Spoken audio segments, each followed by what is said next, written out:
जय श्री कृष्ण। सामाजिक विज्ञान के अंतर्गत भूगोल हमारा पर्यावरण अध्याय 4 वायु।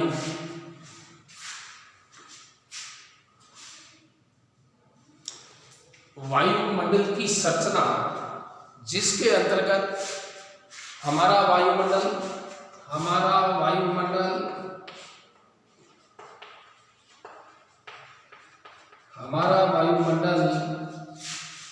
5 परतों में है। 5 परतों में विभाजित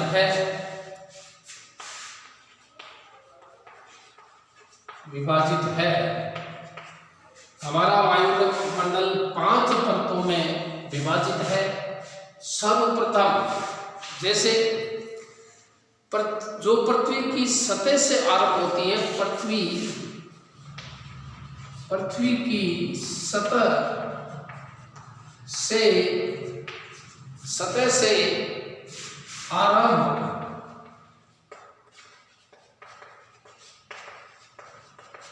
पृथ्वी की सतह से आरंभ होती है, जिसमें सर्वप्रथम आता है शोक मंडल, समताप मंडल। पहला शोक मंडल, फिर दूसरा आता है समताप मंडल,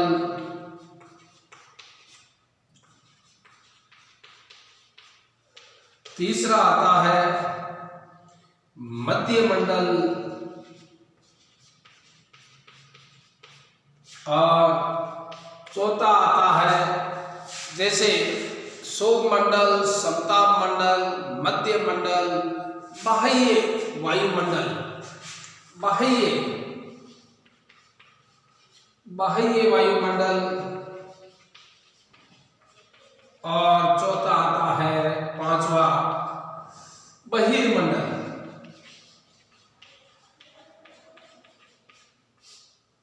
ये इसके अंतर्गत पृथ्वी की सतह से आरंभ होती है और इसके अंतर्गत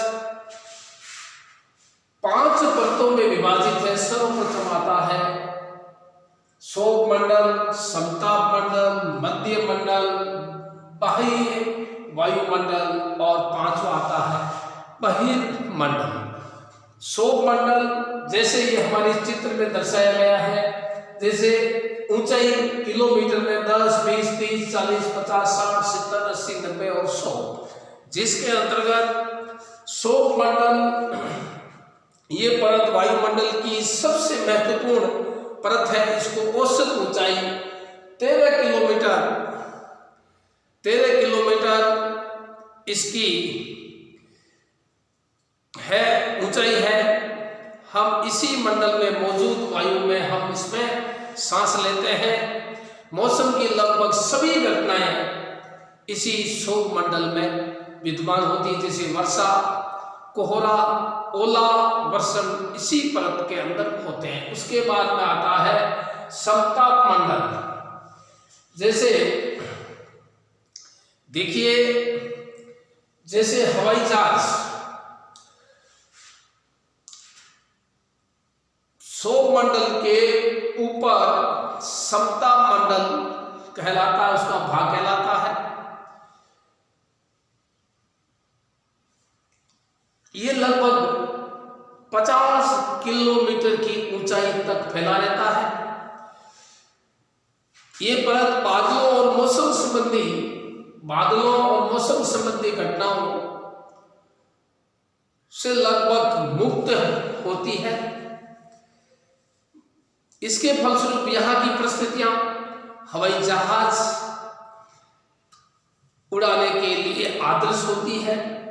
यहाँ पर हवाई जहाज को उड़ाया जाता है यहाँ से, जैसे यहाँ पर हवाई जहाज भी समताप मंडल में उड़ती है।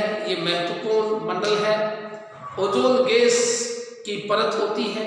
ये सूर्य से आने वाली हानिकारक किरणों को भी हमारी रक्षा करती है। उसके बाद में आता है समताप मंडल हो गया। उसके बाद में आता है मध्य मंडल। जैसे समतापीय सीमा है, इसकी मतलब समताप मंडल की मतलब ये सीमा है। यहाँ पर समताप सीमा, ये सीमा है यहाँ पर।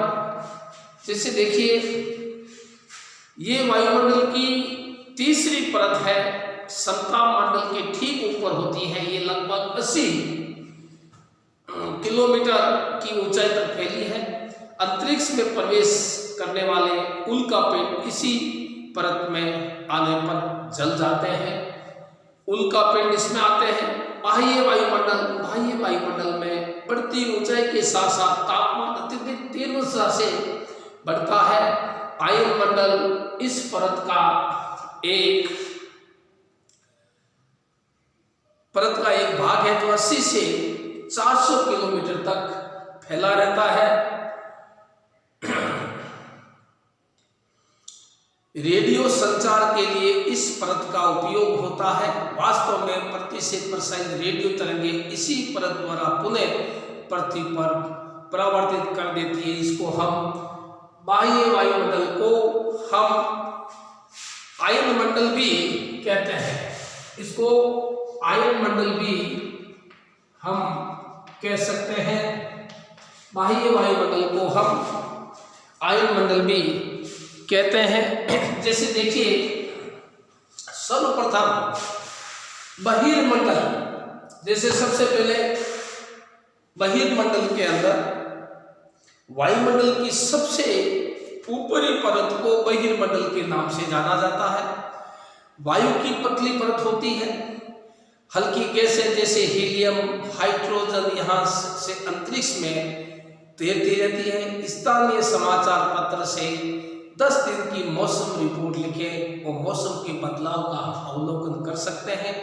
मौसम और जलवायु, क्या आज वर्षा होगी, क्या आज दिन साफ होगा और धूप निकलेगी, कितनी ही बार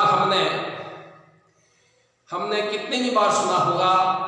यदि हम कल्पना करें हमारा शरीर एक रेडियो और मस्तिष्क उसके स्पीकर, तो मौसम वह है जो उसके नियंत्रण बटनों से छेड़छाड़ करता रहता है। मौसम वायुमंडल की प्रत्येक घंटे तथा दिन प्रतिदिन की स्थिति होती है। आर्द्र गर्म मौसम किसी को, जैसे हम वायुमंडल की प्रत्येक घंटे दिन प्रतिदिन की स्थिति होती है। आर्द्र गर्म मौसम किसी को भी चिड़चिड़ा बना सकता है। अच्छा हवादार मौसम हमें आनंद देता है और हम घूमने की योजना भी बना सकते हैं। मौसम नाट्य के रूप से दिन प्रतिदिन बदलता रहता है, किंतु दीर्घ काल में किसी स्थान का औसत मौसम उस स्थान को जलवायु बताता है। क्या अब आप समझ गए होंगे कि मौसम का दैनिक पूर्वानुमान क्यों करते हैं?